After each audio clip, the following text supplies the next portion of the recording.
আশার আলো জাগিয়ে দেশের ক্রিকেটের মসনদে বসেছিলেন ফারুক আহমেদ। কিছুদিন না যেতেই পরিচালক নাজমুল আবেদিন ফাহিমের পদত্যাগের গুঞ্জন, বিপিএল সমালোচনা ও জাতীয় ক্রীড়া পরিষদে ৮ পরিচালকের অনাস্থা প্রকাশ। ফলাফল বিসিবি থেকে বিতাড়িত ফারুক আহমেদ। অন্যদিকে জাতীয় দলের হেড কোচ পরিবর্তন, অধিনায়ক পরিবর্তন, কিন্তু শ্রীলঙ্কায় ইনিংস ব্যবধানে হার। এমনকি পাকিস্তান ও আরব আমিরাতের কাছেও সিরিজ হেরেছে বাংলাদেশ।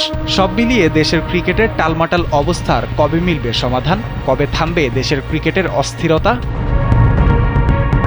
শ্রীলঙ্কায় কলম্বো টেস্টে ইনিংস ব্যবধানে হারের পর হঠাৎই অধিনায়কত্ব ছাড়ার ঘোষণা নাজমুল শান্তর। বিসিবি কর্মকর্তাদের কেউই অবগত ছিলেন না তার এই সিদ্ধান্তের বিষয়ে। সব মিলিয়ে যাচ্ছে তাই পরিস্থিতিতে কি করে এগোবে দেশের ক্রিকেট?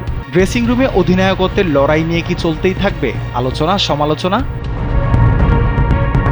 ঘরের মাঠে জিম্বাবুয়ের বিপক্ষে টেস্ট ম্যাচে হার, সাদা বলের ক্রিকেটে একের পর এক ভরাডুবি, র্যাঙ্কিংয়েও পিছিয়ে 10 নম্বরে। সবকিছুর পেছনে কি দায়িত্ব পালন করছেন বিসিবির পরিচালকরা? প্রশ্ন উঠতেই পারে নাজমুল আবেদিন ফাহিমের ক্রিকেট বোর্ড পরিচালনার বিষয়কে কেন্দ্র করে। কতটা সফল তিনি পরিচালক হিসেবে? বিসিবি পরিচালকদের সফলতা কিংবা ব্যর্থতার মাপকাঠিতে ব্যর্থতাই যেন মাথা চারা দিয়ে ওঠে। এবার নতুন বিসিবির মিউজিক্যাল চেয়ারে আমিনুল ইসলাম বুলবুল। ক্রিকেটকে ছড়িয়ে দিতে কাজ করেছেন আইসিসির সঙ্গে, হাতে কলমে শিক্ষা দিয়েছেন ক্রিকেট থেকে বহু দূরে থাকা মানুষগুলোকে। কিন্তু নিজ দেশের ক্রিকেটকে কোথায় ঠাঁই দিতে পারেন এই সাবেক ক্রিকেটার, সেটাই এখন দেখার পালা। রাফিল ইসলাম রাতুল, কালবেলা।